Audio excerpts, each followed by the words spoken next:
To discuss the real effect that the Working Families Flexibility Act would have on our families. Contrary to its name, this bill does not protect working families.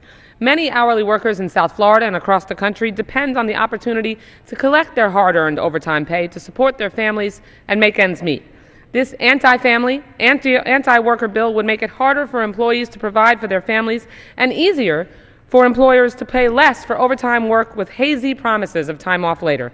The bottom line is comp time doesn't pay the bills. This legislation provides no guarantee that employees would get to use their time off when they need it, or that if an employer goes out of business, workers may never get compensated at all. I've heard no one on the other side of the aisle answer what happens when a boss says no to a request for comp time for that school play or taking their child to a doctor. Employees who depend on overtime pay to put food on the table may be forced to compete with fellow employees who are willing to trade their overtime wages for comp time. Passing this bill would deepen the financial insecurity of wage workers, especially Hispanic women, who are more likely to be hourly wage workers, more likely to be responsible for family caregiving, and less likely to have negotiating power in their jobs.